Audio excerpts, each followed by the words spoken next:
Hello, this is Basic Music Theory Part 6a, an introduction to how specific intervals shape what we hear, starting with the major scale and diatonic whole steps. In parts 1 through 5, we've covered note reading on a keyboard, enharmonics, treble and bass clef, white key generic intervals, and counting half steps. In part 6a, we begin to integrate this knowledge into items of practical use, examples that you hear and use almost every time you play. In part 6a, we're going to focus on the structure of a major scale and what structural elements make it sound the way it does. From this point forward, you'll have to have a working functional knowledge of the following concepts: reading the piano keyboard, enharmonics, white key intervals, counting half steps, diatonic versus chromatic, reading treble and bass clefs. Notice that I have the video names referenced on the right-hand side for any of the concepts you might feel shaky on. Take some time to review those things that you feel a little bit weak on. Now listen to the following 4 scales. Think about how they sound the same and how they sound different. Example 1. This is a C scale.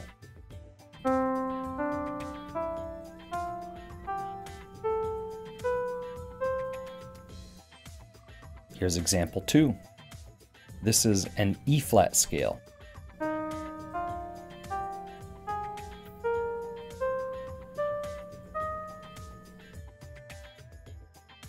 Here's example 3.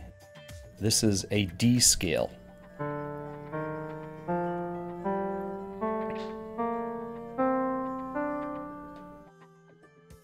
This is example 4, a G scale.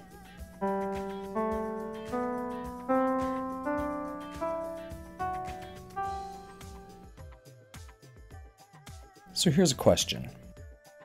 Which of those 4 sounded different than the other 3? But let's be clear. All 4 used 8 notes. All 4 covered exactly an octave. All 4 used only half steps and whole steps. All 4 used 2 half steps and 5 whole steps. All 4 used groovy star animations. So which one is most dissimilar from the rest? Which sounded different? 3 was the different one. But why did 3 sound different?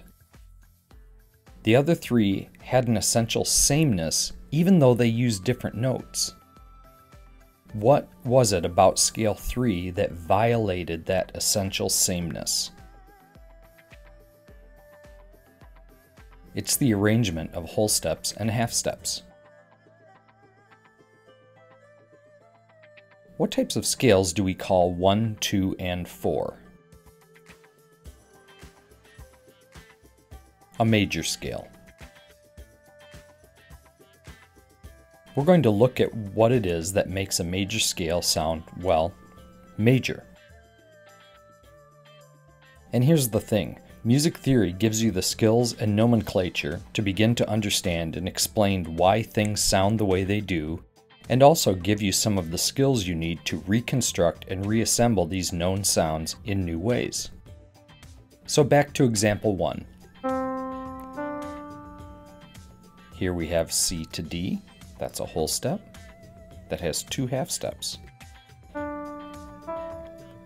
D to E.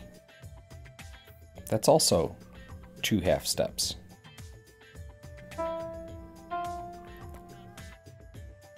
There's E to F. That's just 1 half step. See, there's no black key in between them. Now F to G. That's also 2 half steps. Now G to A. That's 2 half steps. A to B.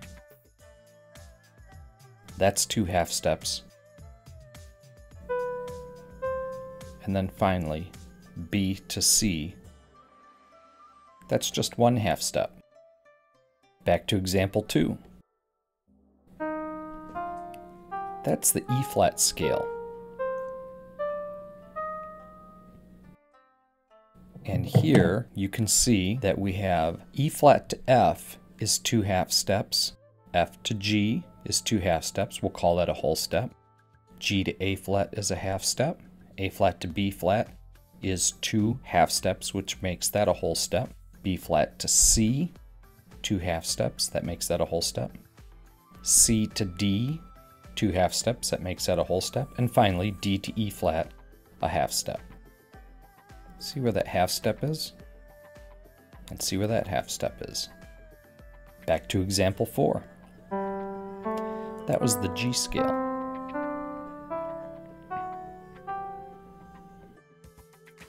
So once again, we have 2 half steps, 2 half steps, then 1 half step, 2 half steps, 2 half steps, 2 half steps between E and F sharp, and then 1 half step from F sharp to G. See, there are the half steps. Now, major sounds major because it follows this pattern. Whole step, half step, whole step, whole step, whole step, half step. Let's look at example 3.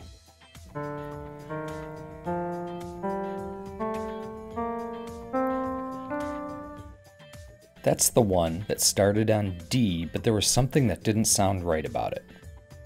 See here, we have the half steps in different positions. Between the first and second note, and the fifth and sixth note. This doesn't sound major because it doesn't fit the pattern that we associate with major. Whole, whole, half, whole, whole, whole, half.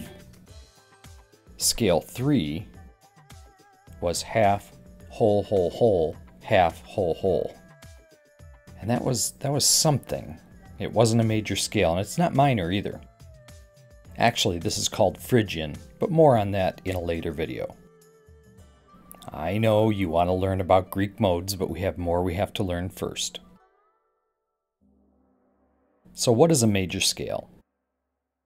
Here's what we have so far. 8 notes.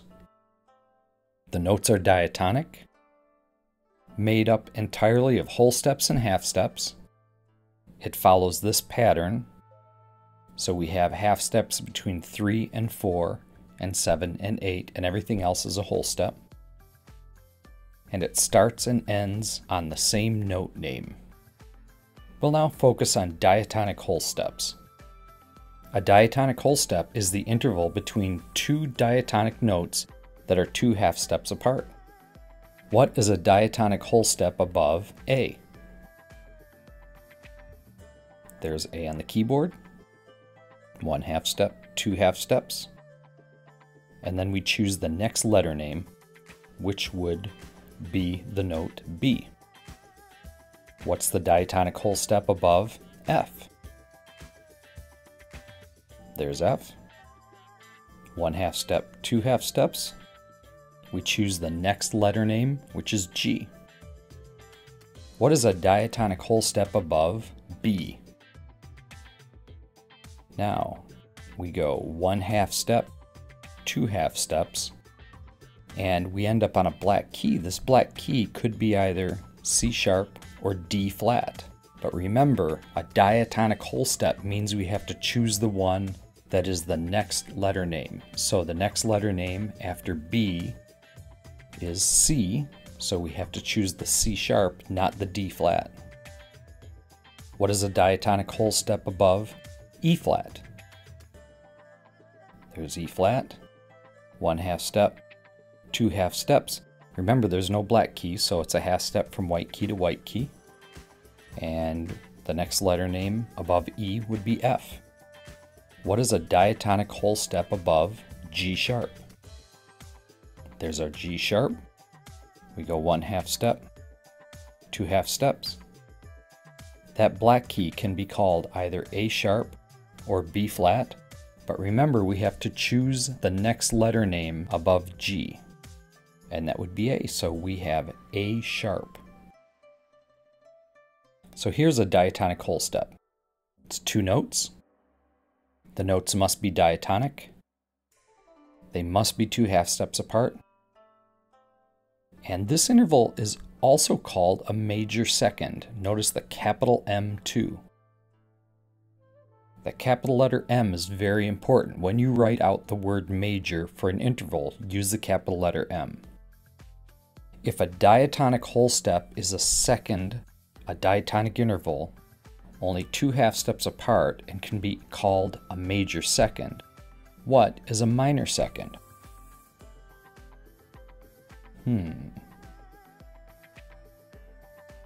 It's a diatonic second using only 1 half step. So F to G would be a diatonic whole step, a major second. F to G flat would be a diatonic half step, a minor second. But more on diatonic half steps and minor seconds in the next lesson. And that's Basic Music Theory, Part 6A, an introduction to how specific intervals shape what we hear, starting with the major scale and diatonic whole steps.